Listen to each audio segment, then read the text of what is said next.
Hello दोस्तों, बहुत बहुत स्वागत है आपका अपने यूट्यूब चैनल दी न्यूरॉन एकेडमी। आशा करते हैं आपका स्वास्थ्य बहुत अच्छा होगा और आपके फैमिली मेम्बर भी बहुत अच्छे होंगे।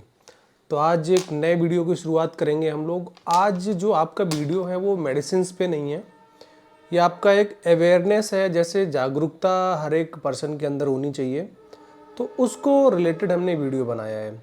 तो जो आज का वीडियो है, जैसा कि आपने थंबनेल पे देखा होगा कि जो स्नेक बाइट होता है या फिर हम बोलें सर्पदंश जिसको बोलते हैं हिंदी में, या फिर सांप काट लेता है, तो उस सिचुएशंस में आपको क्या करना चाहिए। क्या आपको डॉक्टर के पास जाना चाहिए, क्या आपको ओझा के पास जाना चाहिए, किसी वैद्य के पास जाना चाहिए, या जो गांव में दवाइयाँ देते हैं लोग उनको खाना चाहिए। तो ऐसे बहुत सारे क्वेश्चंस होंगे इस वीडियो में। तो आपके जितने भी आपके क्वेश्चंस होंगे आपको आंसर दिए जाएंगे, सेटिस्फैक्ट्री आपको आंसर मिलेगा वहाँ पे।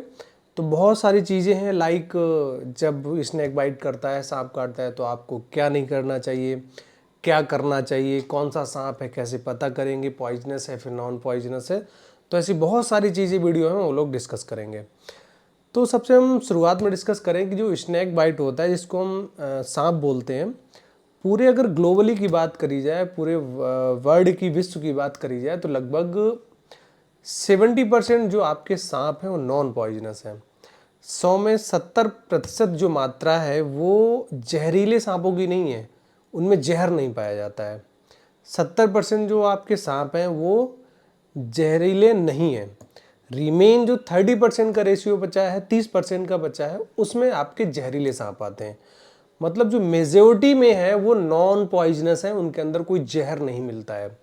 70% वाले जहरीले नहीं है, जो 30% है वो आपके पॉइजनस की कैटेगरी में रखे गए हैं। अब देखिए, अगर हम इंडिया की बात करें, स्पेशली इंडिया की ही बात करेंगे इस वीडियो में, तो मेजर 4 टाइप्स के आप जो स्नेक हैं वो इंडिया में पाए जाते हैं। पहला आपका, जिसको हम नाजा नाजा बोलते हैं, कोबरा किंग बोलते हैं ना, बहुत ज़्यादा नाग देवता के नाम से जानते हैं, बहुत ज़्यादा मिलता है भारत में। दूसरा आपका करैट होता है, और तीसरा रसल वाइपर होता है, और चौथा होता है 100 स्केल्ड वाइपर। तो एक तो वाइपर की कैटेगरी हो गई, कोबरा हो गया एंड करैट हो गया। मोस्ट प्रोबेबली 90 to 95% अगर पॉइजनस स्नेक की बात करेंगे तो मोस्टली 4 ही आते हैं, cobra, krait and viper, Russell viper and 100 scaled viper. तो 4 जो बहुत हैं, बहुत डेंजरस होते हैं। अब देखिए, हमने आपको रेशियो बताया कि 30% जो स्नेक्स हैं वो आपके पॉइजनस की कैटेगरी में आते हैं। अब देखिए, जो 30% का रेशियो है ना, 30% में भी जो 50% का रेशियो है, वो जो आपके स्नेक होते हैं अगर बाइट करते हैं तो वो ड्राई बाइट में माना जाता है। ड्राई बाइट का मतलब होता है, लाइक ये स्नेक है, अगर ये बाइट करेगा तो वो अपने पॉइजन को एक्सपेल नहीं कर पा रहा है, पॉइजन को रिलीज नहीं कर पा रहा है। मतलब जब वो काट लेगा तो उसके काटने पे पॉइजन वहाँ पे नहीं होगा। ऐसा बहुत सारे डेटा में, रिसर्च में बताया गया है। मीन्स 30 का अगर 50% माना जाए तो मतलब 15%, तो 15% रेशियो जो होता है वो प्रोबेबली ऐसा माना जाता है कि अगर सांप ने काट लिया तो 15% रिस्क होता है कि आपके बॉडी में जहर इंजेक्ट हो चुका है, टॉक्सिन इंजेक्ट हो चुका है। तो आई होप आपको थोड़ा सा यहाँ पे रेशियो और स्टैटिक्स के बारे में पता लग गया होगा। अब देखिए, जो स्नेक बाइट की पॉसिबिलिटी होती है वो सबसे ज़्यादा किसान में मिलती है। फार्मर्स, जो लोग खेती में काम करते हैं, ज़मीन में लेटते हैं, या फिर पहाड़ी एरिया में लोग काम करते हैं, स्पेशली वर्कर्स, जो लेबर पॉपुलेटी है हमारी, सबसे ज़्यादा स्नेक बाइट के चांस होते हैं वहाँ पे। क्योंकि अगर कोई बंद कमरे में रह रहा है, बिल्डिंग में रह रहा है, तो बहुत कम पॉसिबिलिटी होती है वहाँ पे स्नेक पहुँच पाए। तो जो मोस्ट ज़्यादा डेंजरस प्लेसेस होते हैं आपके हिल्स स्टेशंस हैं, और जो लैंड्स होती हैं और फार्मर्स जहाँ पे विजिट करते हैं, वो लोकेशंस मानी जाती हैं। तो हमेशा आप जब भी अपने खेत पे जाएं तो लंबे जूते पहन के जाएं, जो बूट होते हैं उनको थोड़ा सा लंबा पहन के जाएं। सबसे ज़्यादा जो बाइट की पॉसिबिलिटी होती है, काटने की होती है, वो आपके पैर में होती है। दबाव पड़ता है तो पैर में ही पहले पकड़ता है वो ना। जब भी आप हिल स्टेशन पे जाएं तो बिल्कुल पैरों को कवर करके जाएं, स्पेशली आप शू को पहन के जाएं और जूतों को पहन के जाएं, तो वहाँ पे रिस्क थोड़ी सी कम हो जाती है। क्योंकि अगर आप बहुत अच्छी क्वालिटी का जूता पहनेंगे तो वो जो बाइट करता है वो बाइट नहीं कर पाएगा। अब थोड़ा सा आप समझ लीजिए कि जो स्नेक बाइट करता है, अगर पॉइजनस स्नेक है तो अगर उसने बाइट किया है तो बहुत सारे रिसर्च और डेटा में ऐसे बताते हैं कि लगभग 1 mg से लेके 85 मतलब 1 mg से लेके 850 mg या फिर उससे कुछ ज़्यादा वो अमाउंट में पॉइजन को रिलीज करता है। लाइक अगर सिंगल टाइम स्नेक बाइट किया है तो प्रोबेबली 850 या फिर थोड़ा सा और ज़्यादा जो क्वांटिटी है उतने mg एक बार में पॉइजन को रिलीज करता है वो। और डेफिनेटली जो पॉइजन होता है, पॉइजनस स्नैक्स का जो टॉक्सिन होता है बहुत टॉक्सिक होता है बॉडी के लिए। अब हम मूव करेंगे जो आपके स्नैक्स होते हैं उसमें किस तरह के पॉइजन होता है, किस तरह का टॉक्सिन होता है। देखिए 4 स्नैक्स की बात कर रहे हैं हम, लाइक कोबरा और आपका krait, Russell viper and soy scaled viper. 4 में जो मोस्टली सबसे ज़्यादा बाइट का केस आता है वो आता है कोबरा का। नाजा नाजा इसको हम नाग बोलते हैं ना। अगर हम इनके पॉइजन की कैटेगराइज कर दें कि किस तरह का पॉइजन होता है, इसमें किस तरह का जहर होता है, तो मोस्ट प्रोबेबली न्यूरोटॉक्सिक हो सकता है, कार्डियोटॉक्सिक हो सकता है, फिर साइटोटॉक्सिक हो सकता है। न्यूरोटॉक्सिक मतलब ऐसा जहर जो आपके specially brain, central nervous system पे काम करता है। कार्डियोटॉक्सिक मोस्टली आपके हृदय संबंधी जो दिक्कतें आती हैं वो कॉज करता है। और साइटोटॉक्सिक का मतलब होता है आपकी बॉडी की सेल्स को डैमेज करना चालू कर देता है। भाई जब सेल्स डैमेज हो जाएंगी तो आपके ऑर्गन, टिश्यू, बॉडी सिस्टम ही डैमेज होना चालू हो जाएगा। अब हम बात करेंगे आप न्यूरोटॉक्सिन्स। जो आपका कोबरा होता है, नाजा नाजा होता है जिसको हम नाग बोलते हैं, उसमें सबसे ज़्यादा न्यूरोटॉक्सिक टॉक्सिन्स होता है। अगर उसने बाइट किया है तो जो सबसे पहले इफेक्ट देखने को मिलेगा वो आपके मिलेगा ब्रेन रिलेटेड प्रॉब्लम्स आएंगी। लाइक आपको चक्कर आना स्टार्ट हो सकता है, ब्लड विजन, धुंधलापन दिखना, या फिर किसी भी ऑब्जेक्ट को डबल दिखना, वो ऐसे कुछ दिक्कतें हो सकती हैं। सीवियर हेडेक की दिक्कत आ सकती है, ब्रेन में इंटरनल ब्लीडिंग हो सकती है, ब्रीदिंग प्रॉब्लम हो सकती है, या फिर पैरों में, हाथों में बहुत ज़्यादा टिंगलिंग, झुंझुनाहट सेंसेशन हो सकती है। और बहुत ज़्यादा अगर पॉइजन आपका रिलीज हो गया है, बहुत ज़्यादा टॉक्सिसिटी बढ़ गई, तो आपकी मस्कुलर पैरालिसिस हो सकता है आपके बॉडी में। तो ये तो कुछ लक्षण हुए आपके जो न्यूरोटॉक्सिक टॉक्सिन्स हैं स्नैक्स के अंदर, लाइक कोबरा। अगर हम वहीं पे कार्डियोटॉक्सिक की बात करें तो मोस्टली आपका वाइपर्स आते हैं, आपके रसल वाइपर है, सॉय स्किल्ड वाइपर है। तो इनमें मोस्टली देखा गया है कि टॉक्सिन्स होते हैं। टॉक्सिन्स का मतलब होता है पॉइजन, ठीक है। तो अगर ये बाइट करते हैं तो आपके हृदय में दिक्कत आना चालू हो जाएगा। लाइक आपका बीपी बहुत ज़्यादा फॉल हो सकता है, स्किन का कलर बहुत जल्दी चेंज हो सकता है, येलो स्किन हो सकती है, और ब्रीदिंग की प्रॉब्लम हो सकती है, शॉक की कंडीशन में आपकी बॉडी जा सकती है, किडनी फेलियर और वर्टिगो की दिक्कत आ सकती है। किडनी फेलियर का केस बहुत जल्दी आता है स्नेक बाइट में। इतने ज़्यादा टॉक्सिक होते हैं आपकी किडनी को, वाइटल ऑर्गन्स को ये पॉइजन फेल कर सकते हैं। ये तो आपने समझ लिया भैया कौन कौन से सांप होते हैं और इनमें किस तरह के पॉइजन होता है, किस तरह का टॉक्सिन्स होता है। अब कुछ ऐसे स्नैक्स होते हैं जो नॉन पॉइजनस होते हैं। लाइक मैंने आपको बताया था कि 70% का रेशियो जो है वो नॉन पॉइजनस होता है। नॉन पॉइजनस स्नैक होते हैं जो आपका जल में, पानी में पाया जाता है, जिसको कॉमन भाषा में वाटर स्नैक बोलते हैं, ब्रॉन्ज स्नैक बोलते हैं, इंडियन पाइथन होता है, रेड स्नैक होता है, कॉर्न स्नैक होता है। तो ये कुछ नॉन पॉइजनस होते हैं। अब सबसे इम्पॉर्टेंट चीज़ आती है कि अगर स्नैक बाइट कर लिया है, सांप ने काट लिया है, तो आपको क्या नहीं करना है। बहुत ध्यान से समझना है क्या नहीं करना है, इस बात को हम डिस्कस कर रहे हैं। सबसे पहली चीज़ है, अगर स्नैक बाइट कर लिया है तो आप सबसे जो पहला काम होता है वो होता है कि नियरेस्ट हॉस्पिटल में आपको विजिट करना है। अच्छा फिजिशियन जहाँ पे अवेलेबल हो वहाँ पे आपको जाना है, वहाँ पे जल्द से जल्द आपको ट्रीटमेंट लेना है। सबसे प्रायोरिटी बेसिस पे ये होना चाहिए। जो प्राथमिकता है, आपको जल्द से जल्द हॉस्पिटल विजिट करना है, पहला हो गया। हाँ, इसके अलावा अल्टरनेटिव मेडिसिन के सहायता नहीं रहना है। लाइक बहुत सारा मिथ फैला हुआ है गांव में कि सांप काट लेता है तो आप दवा खिला दो, नेचुरल दवाएं खिला दो, आयुर्वेदिक दवाएं खिला दो, बहुत सारे ओझा और वैद्य वगैरह रहते हैं। इनके चक्कर में आपको बिल्कुल भी नहीं पड़ना है, ठीक है। तीसरा आपका फैक्टर आता है, कभी भी अगर स्नैक बाइट करता है, लाइक इस पोजीशन पे, इस लोकेशन पे स्नैक ने बाइट किया, तो आपको मुंह से शक नहीं करना है गलती से भी। लाइक मूवी में दिखाते हैं कि भैया सांप ने काट लिया और शक कर लिया, उसने जहर निकाल दिया, बिल्कुल भी नहीं करना है, नहीं बहुत दिक्कत बढ़ सकती है। चौथा जो केस आता है, बैंडेज का यूज नहीं करना है, कोई आइस पैक नहीं लगाना है, कोई हीट वहां पे अप्लाई नहीं करनी है जहां पे स्नैक ने बाइट किया। उस जगह पे कोई इंटरनल कट नहीं लगाना है अलग से, आप उस पर्सन को कोई इलेक्ट्रिक शॉक नहीं देना है। तो ये चीज़ें बिल्कुल आपको अवॉइड करना है, ठीक है। अब बात करते हैं, अगर स्नेक बाइट ने सांप ने काटा है तो आपको क्या चीज़ें करनी होंगी। पहला आपको मैंने बताया कि जल्द से जल्द हॉस्पिटल विजिट करना है। Alternative medicine, Ayurvedic medicine, herbs के बारे में बिल्कुल भी आपको नहीं पढ़ना है। जल्द से जल्द आप हॉस्पिटल को विजिट करेंगे। सेकेंडरी चीज़, अगर स्नेक बाइट किया है आपको तो सबसे पहली प्राथमिकता आपकी होनी चाहिए उस लोकेशंस को रनिंग वाटर से साफ़ कर दो। रनिंग वाटर मतलब होता है जैसे नल चला दो, नल के नीचे अपना घाव रख दो और या फिर कोई बॉटल है, बॉटल से आप पानी को डालते रहो उसमें, तो जो भी आपका पैथोजेंस है या फिर कोई बैक्टीरिया वायरस है तो वो उससे वॉश आउट हो जाएगा।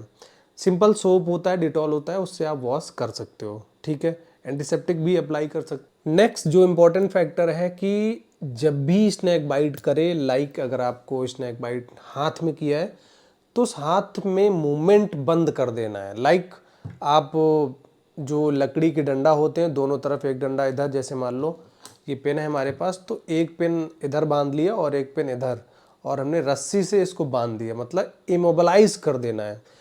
लोकेशन जो आपकी जहाँ पे काटा हुआ है उसको बिल्कुल मूवमेंट नहीं करना है। जितना ज़्यादा मूवमेंट करेंगे उतना ज़्यादा ब्लड सर्कुलेशन बढ़ेगा, और जितना ब्लड सर्कुलेशन बढ़ेगा जो पॉइजन सर्कुलेशन है आपके बॉडी में बहुत ज़्यादा राइज कर जाएगा, स्पाइक कर जाएगा। अगर पैर में काटा है तो पैर का भी मूवमेंट बिल्कुल इमोबलाइज कर देना है, बंद कर देना है। अगर हाथ में काटा है तो हाथ में भी बिल्कुल आप ऐसे कर देना है, ठीक है। आपको ऐसे नहीं करना है, ऐसे नहीं करना है, ऐसे नहीं करना है, हाथ को बिल्कुल ऐसे करके बांध देना है, ठीक है। मूवमेंट ना हो, कम से कम मूवमेंट ना। आपको किसी भी तरह की वॉक करनी है, ना ही चलना है, ना ही कोई मूवमेंट करना है जब तक आप हॉस्पिटल ना पहुंच। बिल्कुल शांत वातावरण में रहना है, पैनिक नहीं होना है, बिल्कुल भी परेशान नहीं होना है, बिल्कुल माइंड में काम रखना है, बिल्कुल शांति रखना है, इंजॉयफुल रहना है। बहुत स्ट्रेस में रहेंगे तो दिक्कतें बढ़ेंगी, तो बहुत ज़्यादा मेंटल स्ट्रेस ना बढ़ाएं, आराम से रहें। सबसे प्रायोरिटी यही है कि जल्द से जल्द अपने आप हॉस्पिटल पहुंच जाएं आप। अब एक क्वेश्चन आता है कि भाई जब भी स्नेक बाइट करता है तो क्या हमें ये ज़रूरी होता है कि जानना किस सर्प ने हमें काटा है, किस स्नेक ने काटा है। आपके मन में आता होगा भाई ऐसा तो नहीं है हम हॉस्पिटल जाएं और डॉक्टर हमसे कहे कि आप दिखाइए फ़ोटो कौन से स्नेक ने आपको बाइट किया है। तो बहुत ध्यान से समझना है आपको। जो एंटी स्नेक सीरम होता है, एंटी स्नेक वेनम होता है, वो 4 तरह के सांपों पे काम करता है। कोबरा, करैट और Russell viper and soy scaled viper पे। मोस्टली मैंने 4 ही बताएं कि इंडिया में सबसे ज़्यादा जो बाइट के केस आते हैं 4 के आते हैं। तो जो एंटी स्नेक वेनम होता है जिसको सांप के काटने में इंजेक्शन लगाते हैं वो 4 पे ऑटोमेटिकली ही काम करता है, और मोस्टली 4 ही सांप काटने वाले हैं भारत में, ठीक है। तो आपको इसकी नीड नहीं होती है कि आप उसका फ़ोटो खींचें, सांप ने काटा है तो उसके पीछे दौड़ें आप। हो सकता है जो स्नेक है बहुत एग्रेसिव हो और आप पे अटैक कर दे, तो इसकी पॉसिबिलिटी बहुत हो जाती है। तो आपको किसी पैनिक होने की ज़रूरत नहीं है। सांप ने काट लिया है तो there is no need to identification. आपको आइडेंटिफाई नहीं करना है उसको कि कौन किसने काटा है। आप ढूंढने जा रहे हैं, पता लगा ढूंढने जा रहे हैं और आपको भी उसने बाइट कर दिया, तो सांप के पीछे बिल्कुल भी नहीं पड़ना है। काट लिया तो काट लिया, जाने दीजिए उसे। और एक चीज़ और है यहाँ पे, आपको जब भी स्नेक बाइट करता है तो एल्कोहल का यूज़ बिल्कुल भी नहीं करना है, कॉफ़ी और टी का भी यूज़ नहीं करना है, ठीक है। का कोई हर्बल पेस्ट वहाँ पे अप्लाई नहीं करना है। जब तक आप हॉस्पिटल ना पहुँच जाएं किसी भी तरह की कोई दवाई आपको नहीं खानी है। अब थोड़ा सा आप समझ लीजिए, अगर स्नेक बाइट हो गया है तो इंजेक्शन का क्या रोल होता है, जिसको हम बोलते हैं एंटी स्नेक वेनम, ठीक है, या फिर एंटीसेरा। एक्चुअली जैसा मैंने अभी आपको बताया था कि जो एंटी स्नेक वेनम होता है वो 4 सांपों के प्रति काम करता है, लाइक कोबरा और krait, Russell viper and soy scaled viper पे। ये क्या होता है कि इस सांप के ही पॉइजन से निकाला जाता है, और स्पेशली इसका ट्रायल जो होता है वो सिप और हॉर्स, घोड़े पे होता है। जैसे स्नेक के पॉइजन को एक्सट्रैक्ट करते हैं, निकाल लेते हैं और जानवर पे देते हैं, लाइक हॉर्स और सिप पे दे दिया हमने। अब हॉर्स पे जो पॉइजन दिया जाता है, स्नेक का पॉइजन दिया जाता है, तो हॉर्स के बॉडी में जब वो जाता है तो एज ए एंटीजन काम करता है, तो बॉडी उसकी रिस्पॉन्स में एंटीबॉडी को प्रोड्यूस करने लगती है। किसकी बॉडी? हॉर्स की बॉडी, घोड़े की। जब उसके ब्लड में एंटीबॉडी का प्रोडक्शन होने लगता है तो एंटीबॉडी को हम एक्सट्रैक्ट कर लेते हैं और उन्हीं को हम लोग एज ए एंटीसेरा यूज़ करते हैं, anti venom, anti snake venom utilize करते हैं। जब भी सांप काटता है तो हम एंटीसेरा उसको प्रोवाइड कराते हैं। 4 सांपों के अगेंस्ट में काम करता है। जो एंटी स्नेक वेनम है, सबसे पहले एक स्कॉलर हुआ करते थे जिनको हम एल्बर्ट कॉमेट के नाम से जानते हैं। नियरली उन्होंने सबसे पहला ट्रायल किया था शायद 1895, नियरली 1895 में उन्होंने सबसे पहले इसकी रिसर्च की थी और उन्होंने एनिमल्स पे, हॉर्स और सिप पे ट्राई किया, तो बहुत अच्छे इसके परीक्षण हुए। तब से इसको बहुत इफेक्टिव मेडिकल साइंस में माना जाता है।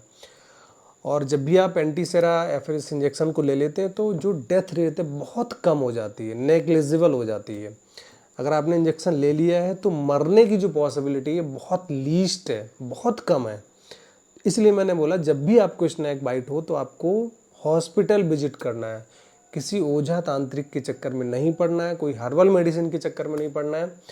अगर आप टाइम पे हॉस्पिटल पहुंच जाते हैं तो आपकी जान बच। एंटी स्नेक वेनम होता है, उसके कुल बनाने के 4 प्रोसेस होते हैं। तो जो पहला प्रोसेस होता है इसको बनाने का, हार्वेस्टिंग प्रोसेस बोलते हैं। सेकेंडरी आपका फ्रेगमेंटेशन बोलते हैं। जो थर्ड आपका होता है उसको बोलते हैं प्योरीफाइंग, और जो फोर्थ होता है इंजेक्ट कर देते हैं हम उस पर्सन में। तो ये कुछ मेजर प्रोसेस होते हैं। जब इसकी मैन्युफैक्चरिंग होती है तब इनका वहाँ पे यूज किया जाता है। और जो एंटी स्नेक सेरा है, एंटी स्नेक वेनम है, अगर हम इसके मैन्युफैक्चर की बात करें तो बायोलॉजिकल ई एक मैन्युफैक्चरिंग फार्मास्यूटिकल मैन्युफैक्चरिंग कंपनी है, वो इसको प्रोड्यूस करती है। एक भारत सीरम एंड वैक्सीन्स है, ये भी बहुत अच्छे मात्रा में इसको प्रोड्यूस करती है। अब एक क्वेश्चन आता है, क्या रियली जो आयुर्वेदिक हर्ब्स होती हैं, हर्बल मेडिसिन होती हैं, फिर गांव में जो सांप की दवाई खिलाते हैं वो इफेक्टिव होती हैं कि नहीं होती हैं? जो स्नेक बाइट में हर्ब्स यूज़ होती हैं, मोस्टली 2 टाइप्स की हर्ब्स हैं वो यूज़ होती हैं। पहली तो है जिसको हम बोलते हैं राउल्फिया सर्पेंटिना, या फिर हम बात करें हिंदी में इसके कॉमन नाम से बोलते हैं हम सर्पगंधा। जो सेकेंड हर्ब आती है वो आती है एमेरेंथस स्पाइनोसस, जिसको हम बोलते हैं चौलाई। तो इसमें भी जो सबसे ज़्यादा यूज़ होती है वो होती है राउल्फिया सर्पेंटिना, जिसको हम सर्पगंधा के नाम से जानते हैं। स्नेक बाइट भी कॉमन नेम है इसका। इसके अंदर बहुत सारे एंटी इन्फ्लेमेटरी केमिकल्स, फाइटोकेमिकल्स होते हैं, एंटीऑक्सीडेंट केमिकल्स होते हैं। स्पेशली अगर राउल्फिया सर्पेंटिना की बात करें, सर्पगंधा की बात करें, जो गांव में लोग अक्सर देते हैं सांप के काटने पे, तो ये करता क्या है, आपके जो राउल्फिया सर्पेंटिना है, सर्पगंधा क्या करता है, जो एंटीकोलिनेस्टेरेज होता है ना, उसको इनहिबिट कर देता है। तो कुछ रिसर्च में देखा गया है कि जो स्नेक बाइट की पॉसिबिलिटी है वो थोड़ी सी, जो एक सीवियरिटी है वो थोड़ी सी कम हो जाती है। लेकिन ये क्वेश्चनेबल है, क्योंकि वहाँ पे एक सही डोज का होना बहुत ज़रूरी है, सही रूट का होना बहुत ज़रूरी है। और क्या जो प्लांट दिया जा रहा है वो क्या रियल में राउल्फिया सर्पेंटिना है या फिर कोई और स्पीसीज है उसकी। क्या जो प्लांट दिया जा रहा है उसमें बहुत अच्छे क्वालिटी के फाइटोकेमिकल्स अवेलेबल हैं या फिर नहीं है। तो ये बहुत सारी ऐसी चीज़ें होती हैं जो क्वेश्चनेबल हो जाती हैं। इसलिए मैंने बोला कि जो आपका वैक्सीन है, सॉरी, जो आपकी एंटीसेरा है या फिर हम जो इंजेक्शन है, वो इसमें बहुत इफेक्टिव होता है कंपेयर टू हर्बल मेडिसिन। तो जो सबसे अच्छा बेस्ट ऑप्शन देखा गया है इंजेक्शन का देखा गया है। तो आप हर्ब्स के चक्कर में ना पड़े, आयुर्वेदिक मेडिसिन के चक्कर में ना पड़े। ये इफेक्टिव है लेकिन उतना इफेक्टिव नहीं है जितना एक इंजेक्शन है। इंजेक्शन एक क्लिनिकल ट्रायल से होके आया है, एक डिफिनिट डोज, रूट, ठीक है, कितने अमाउंट में देना है, वो चीज़ें हैं इंजेक्शन के अंदर। लेकिन जो आपकी हर्बल मेडिसिन है लाइक राउल्फिया सर्पेंटिना, ये उसमें क्वेश्चनेबल है। तो इसलिए आप हर्बल मेडिसिन के चक्कर में ना पड़े। जब भी आपको सर्पदंश, स्नेक बाइट जैसी समस्या आती है तो आप नियरेस्ट हॉस्पिटल में विजिट करें। आई होप आपको स्नेक बाइट के बारे में थोड़ा सा अंदाज़ा लग गया होगा। अगर आपका फिर भी कोई डाउट है तो most welcome in my comment section. Thank you.